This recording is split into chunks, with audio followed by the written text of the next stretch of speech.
Inform human में आप सभी दर्शकों का बहुत स्वागत है।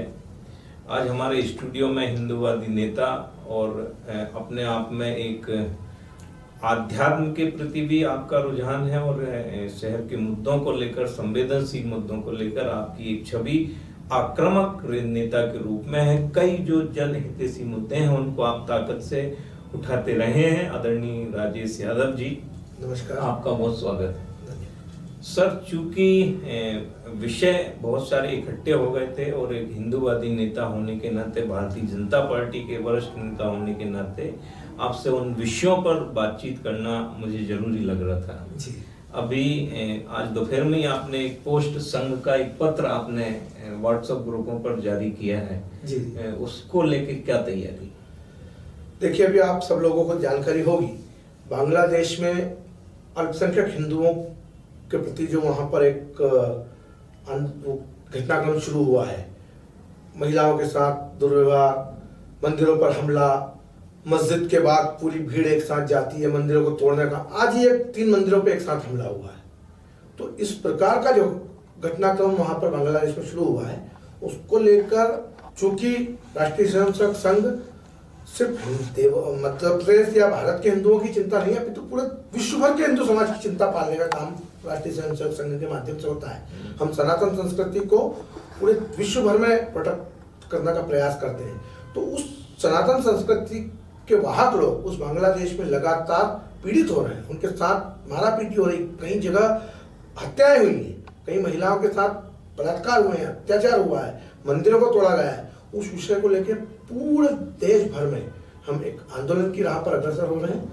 हमारा मानना है कि कुल मिलाकर हिंदू समाज के साथ अल्पसंख्यक होने के नाते वहाँ जो व्यवहार हो रहा है, पूरा विश्व जब फिलिस्तीन में कुछ होता है या बाकी जगह पर मुस्लिम समाज के लोगों के साथ या ईसाइयों के साथ या यहूदी के साथ कुछ होता है, तो सब लोग तैयार होते हैं। इस प्रकार हमारे देश में भी हम हिंदू धर्म के वाहक उन हिंदू भाइयों के लिए एक आंदोलन चलाने की तैयारी में है। हमारा मानना है कि भारत सरकार भी हस्तक्षेप करके बांग्लादेश में हो रहे उस अत्याचार को रोके। तो आप बता रहे थे 4 तारीख से कोई अभियान शुरू हो रहा है। 4 तारीख को यहाँ पर सर्व समाज के माध्यम से सर्व समाज उसका नेतृत्व करेगा और सकल हिंदू समाज, सनातन धर्म के लोग, इवन हमने तो आह्वान किया है क्रिश्चियन समाज से भी, मुस्लिम समाज से भी, बोहरा समाज से भी, कि आप लोग भी आए, क्योंकि हम सब भारत देश के नागरिक हैं। हम पूरे विश्व में शांति चाहते हैं। तो हम ये चाहते हैं कि बांग्लादेश में जो अल्पसंख्यकों के साथ घटित हो रहा है उसमें सब लोग सहयोग करते हुए उस बांग्लादेश सरकार पर दबाव बनाए कि वो इस हिंदुओं के साथ, अल्पसंख्यकों के साथ होने वाले इस दुर्व्यवहार को रोके। वहाँ जो एक पूरा समुदाय, पूरा बहुसंख्यक समुदाय जो पीछे पड़कर वहाँ के अल्पसंख्यक समुदाय के साथ दुर्व्यवहार कर रहा है, जो घटनाएं घटित हो रही, उनको रोकने का काम करें। ये बात आपने बहुत एकदम सटीक कही है कि सनातन का जो मूल है जी, वो सबको समाहित करते हुए कि विश्व की शांति भी चाहते हैं। और जैसा आपने कहा कि हम मुस्लिम को भी बुला रहे हैं, क्रिश्चियन को भी, हम सब हिंदुस्तान की नागरिक। और सनातन की जो सोच है कि वो विश्व शांति के ध्येय से शुरू से ही इसी थीम पे बिल्कुल सभी नेताओं ने काम किया। आप भी उसी को केंद्र में रख के काम कर रहे हैं। लेकिन सर, ये प्रश्न ये उठता है कि आज बांग्लादेश में ये स्थिति है, हिंदुस्तान में यदि देखें कि सनातन को लेकर कहीं ना कहीं साधु संतों को भी आगे आना पड़ रहा है। ये स्थितियां क्यों बन रही हैं? इसके पीछे आपका चिंतन क्या कहता है? क्यों ऐसे माहौल बार बार बनते जा रहे हैं? देखिए, आप हमारी जब आरतियां होती है, हम मंदिरों पर आरती करते हैं, आरती के अंत में हम नारा भी लगाते हैं, धर्म की जय हो, अधर्म का नाश हो, प्राणियों में सद्भावना हो, विश्व का कल्याण हो। प्राणी मतलब सिर्फ व्यक्ति नहीं, हम तो जानवरों के प्रति भी सद्भावना का संदेश देते हैं। सनातन धर्म यहाँ जिस प्रकार से अल्पसंख्यकों को समाहित किया हुआ भारत ने, ये सब किसी भी अन्य कंट्रीज में आप नहीं देख पाएंगे। इसलिए कि यहाँ पर बहुसंख्यक सनातन धर्म के लोग हैं, हम लोगों ने उनको अपने अंदर समाहित किया हुआ। जबकि पार्टीशन के समय 2 समुदाय के रूप में पार्टीशन हुआ था, पाकिस्तान मुस्लिमों का, हिंदुस्तान हिंदुओं का। उसके बावजूद भी उस समय की स्थितियों के कारण यहाँ जो मुस्लिम बंधु रुके, उनके साथ इवन पाकिस्तान में ज्यादा दुर्व्यवहार झेलते होंगे, उससे कई गुना अच्छा व्यवहार भारत देश में मुस्लिमों के साथ। उसके बावजूद भी कहीं ना कहीं गलत नीतियों में पड़कर, गलत उनके कुछ ऐसे लोग, आतंकवादी लोग या आतंकवादी सोच के लोग उनके साथ हैं जो गलत भावना उनके अंदर भरने का प्रयास करते हैं। उसके कारण आप देख रहे हैं लगातार इतनी कई घटनाएं। संभल में माननीय न्यायालय ने आदेश दिया था, सिर्फ वो लोग सर्वे करने गए थे, कोई मस्जिद पे कब्जा करने तो नहीं गए थे, मस्जिद पे कोई ये नहीं भी बोला था कि आप यहाँ नमाज नहीं पढ़ेंगे, लेकिन सर्वे करने वाले लोगों के साथ, प्लानिंग के साथ वहाँ की महिलाओं ने, वहाँ के पुरुषों ने, वहाँ के छोटे छोटे बच्चों ने किस हद तक 8-10 ट्राली पत्थर एक साथ सड़कों पर आना, तो निश्चित रूप से पहले की प्लानिंग होगी। इतने हथियारों के साथ फायरिंग करना, पुलिस पर आरोप लगा रहा है, जबकि पोस्टमार्टम रिपोर्ट में गोलियां देसी छर्रे से प्राप्त हुई। कोई पुलिस की सरकारी रिवाल्वर से गोलियां प्राप्त हुई, देसी छर्रे उनके अंदर घुसे पाए गए, आपस में उन्होंने गोलियां चलाई, गोलियां भीड़ में लगी।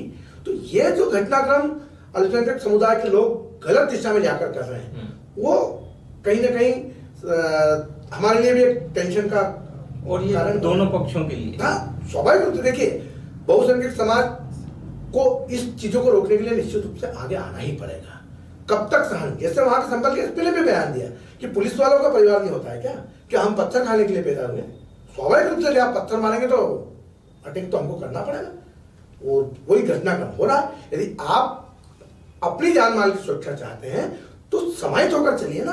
हम तो अपने आप में समाने के लिए तैयार हैं, हम तो सर्वधर्म समभाव का भाव संदेश लेकर काम करने के लिए तैयार है, लेकिन उसके लिए आपको भी आगे आना पड़ेगा। निश्चित तौर से ये जिस तरह से आपने ये जो बात रखी सर, कई बार मुस्लिम वर्ग का जो नेतृत्व है, मुस्लिम नेता हैं, जो एक पॉजिटिव सोच पे डिस्कस हुआ, उनका भी यही कहना है कि एक जो गलत सोच वाला एक जो कुनबा है या जो एक अलग सोच पे चला गया है, उसके कारण देश का माहौल बिगड़ रहा है। बिल्कुल। और इसी कारण शायद ये सनातन का जो मूल जो व्यापक दृष्टिकोण है वो बाधित हो रहा है। तो आपको लगता है सर कि आज जैसे धीरेन्द्र शास्त्री जी निकले, वो भी जाति को एक करने की बात कर रहे हैं, भाजपा एक है तो सेफ है का मंत्र लेके आई, इसका क्या विज्ञान? देखिए, आप जहां जहां सनातन धर्म के लोग बटे हैं, जात पात को लेके, ऊंच नीच को लेकर, वहां सनातन धर्म का नुकसान हुआ है, उस समाज का नुकसान हुआ, उस प्रदेश का नुकसान हुआ। आप पश्चिम बंगाल को देख लीजिए,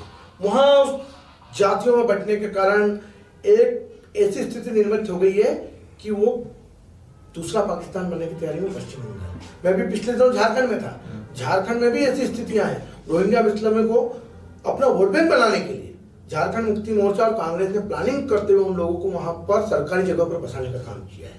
उनके नकली आईडी बन गए, उस नकली आईडी से उन्होंने अपने वोटर कार्ड बना लिए, वो वहां के मतदाता बन गए।